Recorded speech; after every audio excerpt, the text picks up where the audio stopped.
ജീവിത പരീക്ഷണങ്ങളിൽപ്പെട്ട് വേദന അനുഭവിക്കുമ്പോഴും എങ്ങനെ സത്യധർമാദികളെ കൈവെടിയരുന്ന് രാമൻ നമുക്ക് കാട്ടിത്തരുന്നു. ഇപ്പോൾ രാമൻ കാട്ടിപ്പോവുക എന്നുള്ളത് ഒരു പ്രതിസന്ധി കാലഘട്ടമാണ്. കല്ലും മുള്ളും ചവിട്ടി പ്രതിബന്ധങ്ങൾ മറികടന്നാണ് പോയെങ്കിൽ അതെല്ലാം എല്ലാത്തിനെയും വിജയിപ്പിക്കുകയും അവസാനം എല്ലാം വിജയത്തിലേക്ക് തന്നെ എത്തിച്ചേർന്നു. അപ്പോൾ ഇതുപോലെ നമ്മുടെ ജീവിതത്തിൽ ഇതുപോലെ പ്രതിസന്ധികൾ വരാം. ഇതുപോലെ നമ്മൾ ശ്രമിക്കണം. ഒരു കഥ ഓർക്കുകയാണ്. ഒരു കുട്ടി പറയാണ്, ഞാനിനി സ്കൂളിൽ പോകത്തില്ല എന്താ, എനിക്ക് ചിലരോടൊക്കെ ഭയങ്കര ദേഷ്യമാണ്, അവരൊക്കെ എന്നെ കുറ്റപ്പെടുത്തുന്നുണ്ട്, കൊണ്ട് പോകില്ല. നീ ഒരു കാര്യം ചെയ്യും, സ്കൂളിൽ പോകാതിരിക്കണ്ട, സ്കൂളിൽ നിന്ന് വന്നാൽ കുറച്ച് സമയം മോൻ നിനക്ക് ദേഷ്യം തോന്നാടെ രൂപം വരയ്ക്കണം, അങ്ങനെ ഒന്ന് മോൻ വരയ്ക്കാൻ ശ്രമിക്കുമെന്ന് പറഞ്ഞു. വരച്ചിട്ട് അമ്മയെടുത്ത് കൊണ്ടൊക്കെ കാണിക്കണം പറയും. വരച്ച് പിന്നെ സാറിനോട് ദേഷ്യമാണെന്ന് പറയും. സാർ എന്നെ ചെയ്യാത്ത കുറ്റത്തിന് ചീത്ത വിളിക്കാറുണ്ട്, കളിയാക്കാറുണ്ട്. അപ്പോൾ സാറിൻ്റെ രൂപം വരയ്ക്കുമോനെ ചോദിച്ചു. വരച്ചു. പിന്നെ അച്ഛനോട് ദേഷ്യമാണ്, അച്ഛൻ്റെ രൂപം വരയ്ക്കാൻ പറയും. വരച്ചു. ഇത് അമ്മ എടുത്ത് കൊണ്ടുവന്ന് കൊടുത്തു. അപ്പം എല്ലാം അമ്മ മേടിച്ച് വെച്ച് പറഞ്ഞു, മോനെ വരച്ചപ്പോൾ എങ്ങനെ ഉണ്ടായിരുന്നു? വരച്ച് കഴിഞ്ഞപ്പോൾ എനിക്ക് കുറച്ച് ദേഷ്യം കുറഞ്ഞിട്ടുണ്ട്, പക്ഷേ എന്നാലും ഉള്ളിൽ നിന്ന് പുറന്നോട്ട് മാറിയില്ല. അപ്പോൾ വിളിച്ച് സാറ് പറഞ്ഞ്, നിനക്ക് നല്ല കഴിവുണ്ട്, ഞാൻ അന്വേഷിച്ചിരുന്നു, അത് ഉണർത്താൻ വേണ്ടിയാണ് വഴക്ക് പറഞ്ഞായിട്ടാണ് ഞാൻ അറിഞ്ഞത്. നീ വരച്ചെന്ന് കൂട്ടുകാരെ പിടിച്ച് ഞാൻ അവരോട് ചോദിച്ചു പറഞ്ഞ്, ഞങ്ങൾക്ക് സ്നേഹമാണ്, പക്ഷേ ചില കുശി ഞങ്ങളെ ഞോണ്ടും നടക്കുമ്പോൾ ഇടിച്ച് പോകത്തുള്ളൂ, അതുകൊണ്ടാണ് അവർ ദേഷ്യമെന്ന് പറഞ്ഞു. അങ്ങനെ ഈ അമ്മ ഓരോന്ന് പറഞ്ഞു കൊടുക്കുകയാണ്.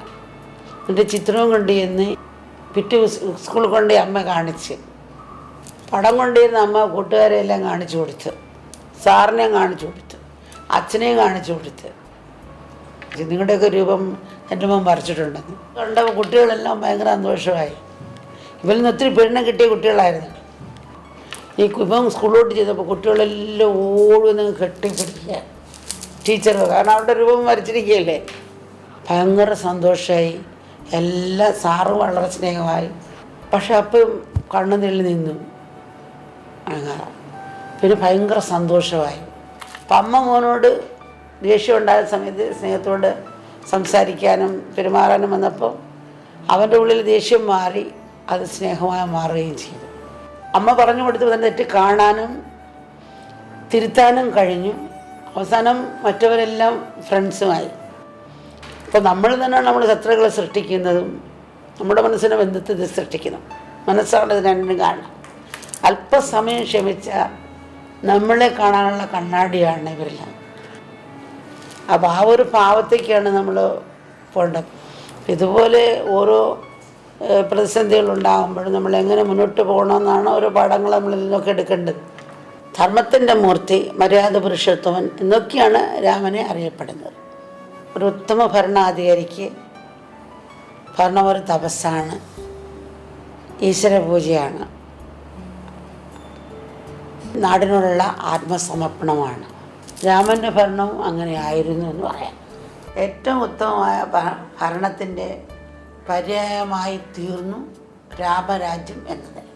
മനുഷ്യദുഃഖങ്ങളും സങ്കടങ്ങളും ജീവിതത്തിലൂടെ എടുത്തു കാട്ടിയ രാമൻ ഒരു മനുഷ്യനാണ്, ഈശ്വരാവതാരമല്ല എന്ന് നമ്മൾ വിചാരിക്കാറുണ്ട്. ഈശ്വരാവതാരമാണെങ്കിലും സമൂഹത്തിലൊരു സാധാരണ മനുഷ്യനെ പോലെ ഇടപെട്ടാൽ മാത്രമേ മറ്റുള്ളവർക്ക് അവരോട് അടുക്കാനും അവരുടെ ജീവിതത്തിൽ നിന്നും പ്രചോദനം നേടാനും കഴിയും.